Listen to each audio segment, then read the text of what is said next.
somewhere along the way, you lost your true self. I don't know where you lost him, but I know that we can find him. From my own experience, is that a lot of people in early recovery or at the end of their addiction have a very myopic view of their life. And what I try to do is take that myopic focus on the bad things or what they perceive to be the bad things in their life. And I try to let them to look at the big picture, the tapestry, the rich and varied tapestry of their life. And I think that happens to a lot of people that experience trauma. They just don't want to feel, or they can't figure out why, and life feels meaningless. This life that is, the lifelessness that is in them, and the darkness, that emptiness, that void in their lives, that, you know, they just got that sunken eyes and there's no hope. And then 30, 60, 90 days later, these people turn into the people that they were meant to be. We have a vast array of different programs that are tailor-made to you. Basically, that as we're going along the path of recovery, you know, we don't know what's around the next bend. I mean, so many things come up to people in early recovery, things that they've buried and things that they've stuffed for so many years, that we have to adapt. We don't apply the dinosaur theory. You know what? We do it the way we do it, and we never change, because we have to adapt or we die.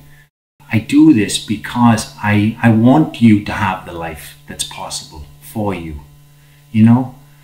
And I know, I don't know you individually, but I know something of the pain that you're going through and how deep and dark that darkness is on the other side, and how you can think that that chasm is so big that you can't get out of it. I've been there. We get below the surface and go deep to where the pain actually is. I call it the oyster and the pearl syndrome. There has to be a grain, an irritant that goes into the oyster. And this is one thing I touch on in my group, is that that grain of sand that is the irritant in the oyster then gets coated by the oyster and gets put the pearl on it, till eventually the pearl, which is its solution to stopping the grain of sand being the irritant, becomes the irritant. And we've forgotten what the root cause of our problems was. Because now we've got so many levels of addiction and thought processes that have overlapped that we've forgotten what our original hurt was. And we can't, for our life of us, if somebody asks us and gives us that look, the person that we love the most says, "What is wrong with you? Why do you keep doing this?" And all you can say is, "I don't know."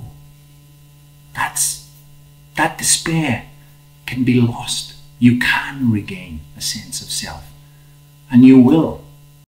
I think every alcoholic is misunderstood. And I'm not labeling you as anything. I mean, I'm just speaking from my own experience, that if you've used the substance to a point where now it's become detrimental to your life, and you choose to live, and you want to live, then you need to make some choices. Can you go on this way? Are you fed up of the circumstances? The person who makes the decision is you. And I ask you today, do you want to live? If you want to live, then you need to change your thinking. And if you want to change your thinking, then you've got to start taking different actions. How can you do that? You can't do it on your own, because your best thinking has got you to this point. Reaching out for help is the start. That's the most important part. Somewhere along the way, you lost your true self. I don't know where you lost him, but I know that we can find him.